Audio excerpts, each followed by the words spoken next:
Արդեն տեղեկացանք, որ այստեղ են այսօր հավաքվել Արսեն Ղազարյանին, Ղուկասյանին ազատելու պահանջով։ Կներկայացնեք ինչքան ժամանակ է, որ նրան այսպես ասած ապօրինական ձերբակալել են եւ ինչն է պատճառը։ Արդեն 4-րդ օրն է ապօրինի կալանավորման, ամսի 6-ից արգելանքի վերցվել, ասել եմ դեպքը ամսի 29-ին Պաշտպանության նախարարության մոտ տեղի ունեցած քաշքշուկն է, որը ըստ իմ պաշտպանյալի եւ այստեղ ներկա մարդկանց, ովքեր այդ մասնակիցներն են եղել, բայց իրենց նկատմամբ որևէ բան նախաձեռնված չէ, պրովոկացվել է ոստիկանության ծառայողներ, ռազմական ոստիկանության ծառայողների կողմից, տեղի ունեցել քաշքշուկ, այդ քաշքշուկի մասին Արսեն Ղուկասյանը ընդ որում քաշքշուկը սկսելու պահին, պրովոկացիայի պահին չի եղել դեպքի վայրում, այլ տեղեկանալով մոտեցել է այդ դեպքի վայրին ու տեսնելով, որ ծնողներին քաշքշում են, ընդհանուր նաև հարվածներ է տեսել ծնողների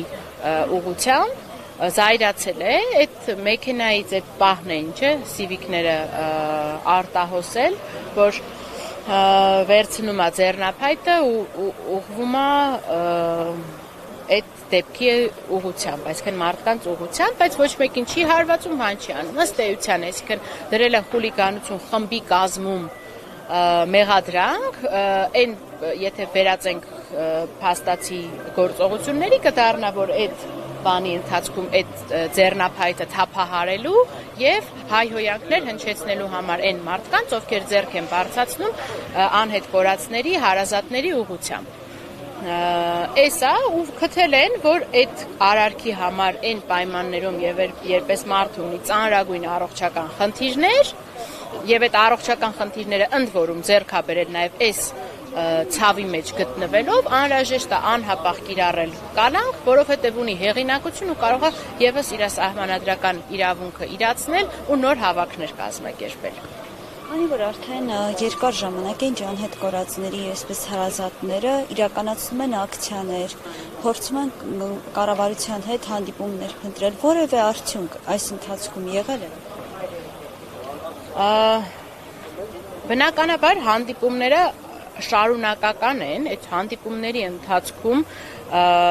մի շարք խնդիրներ են բարձրացանվել ու նաև ոչ միայն անհետ կորածների համայնքի կողմից, նաև քաղաքասարակության կողմից բարձրացվել այն հարցը, որ ընդհանուր մենք նախկինում էլ չենք ունեցել, բայց 20 թվականից սկսած շատ արդիական է եղել ունենալ անհետ կորածների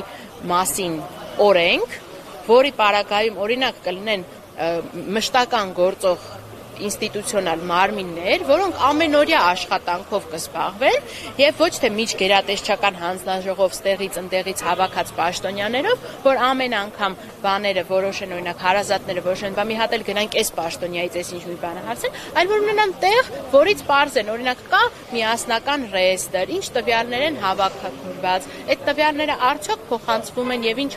հաճախականությամբ, ինչ թարմացումներով միջազգային հումանիտար կառույցներին, թե ոչ, այսինքն այս հարցեր են, որ մարդիկ միշտ մնացել են տանը, ասել են լավ, բա ինչ անեմ, եթե ես տեղեկություն չեմ ստանում պետությունը ինչ է անում, ես պիտի գնամ իրանց մոտ դռնեդուռ ընկնեմ,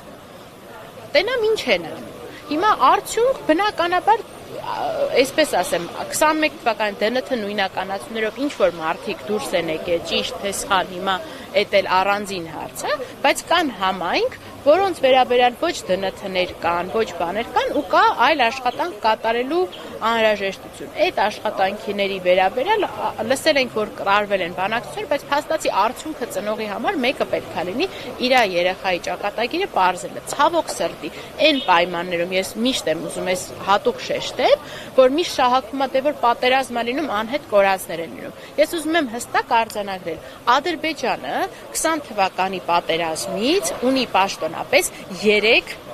անհետ կորած, 3 նույն տարածքում, նույն պատերազմի արդյունքում Հայաստանը ունի պաշտոնական տվյալներով շուրջ 200 անհետ կորած։ Սա անհամեմատելի տվյալներ են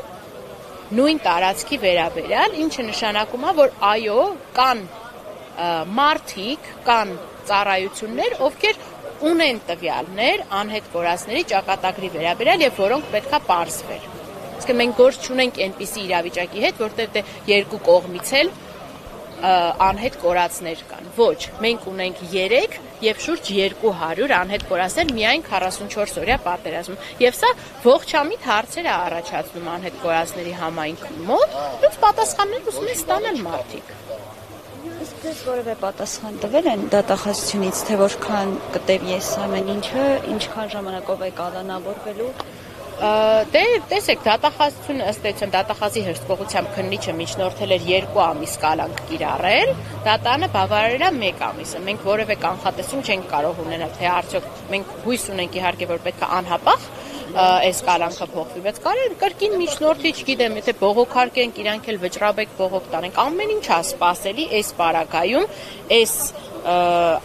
բարոյական ճգնաժամի պարագայում մեր իրավական համակարգից։ Հիմա ներկա պահին ակնկալում ենք, որ այն հիմքով, որ մեր կողմից ներկայացվել է ուղղակի անհերքելի ապացույցներ ծանր հիվանդությունների առկայության մասին, դատախազությունն է այն իրավասու մարմինը, որի միանձնյա որոշմամբ, ոչնչից չկախված որոշմամբ կարող է այս պահին փոխվել Արսեն Ղուկասյանի խափանման միջոցով, այդ նպատակով էլ հիմա գտնվում ենք դատախազության շենքի մոտ։